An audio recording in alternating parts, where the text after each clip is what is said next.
Chers amis, chers internautes, chers publics, c'est aujourd'hui à la communauté des parents que s'adresse ce débat, suite à l'annonce de notre estimé ministre de l'Éducation nationale, monsieur Jean-Michel Blanquer. Non maman, ce n'est pas le frère caché d'Arlène Coben. Annonce d'un projet de loi visant à interdire l'entrée dans cette noble institution publique qu'est l'école créée par un certain Jules Ferry, qui visiblement, lui, ne pensait pas à devenir président quand il se rasait devant la glace le matin. On se demande d'ailleurs à quoi il devait bien penser. Interdire donc l'entrée dans cette noble institution de l'objet qui s'est imposé avec fulgurance dans nos vies et qui est en train de provoquer la plus grande révolution industrielle et culturelle de tous les temps. Non maman, ce n'est pas la machine Nespresso, mais le fameux téléphone portable. À noter que si la loi concerne les smartphones, rien n'est annoncé sur les quelques rares enfants encore utilisateurs de Tatou, Tam Tam et autres Talkie-Walkie. Ah non, ça c'est un Wookie. Alors je vous le demande, chers parents, faut-il réellement interdire le téléphone portable dans les écoles?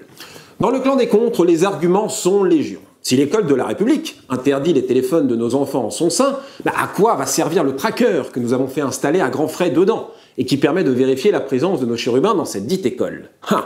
Et si nos enfants ne passent plus leur journée à évacuer leur frustration d'être enfermés en postant de gentils commentaires haineux sur des individus qu'ils ne connaissent même pas sur les réseaux sociaux, ou des snaps de leurs exploits dans les toilettes des garçons, il va falloir réinstaurer des activités moyenâgeuses comme des interminables parties de football ou très coûteuses pour les finances publiques comme la réouverture de la bibliothèque.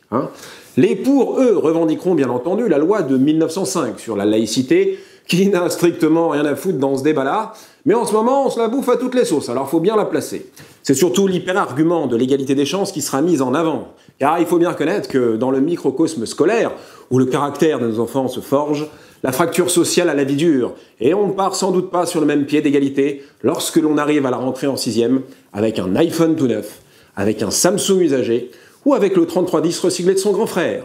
Chers amis, chers internautes, chers publics, le débat est lancé. Prenez position, commentez, argumentez, likez, sharez, car rappelez-vous, il vaut mieux débattre que se battre. Ciao, ciao.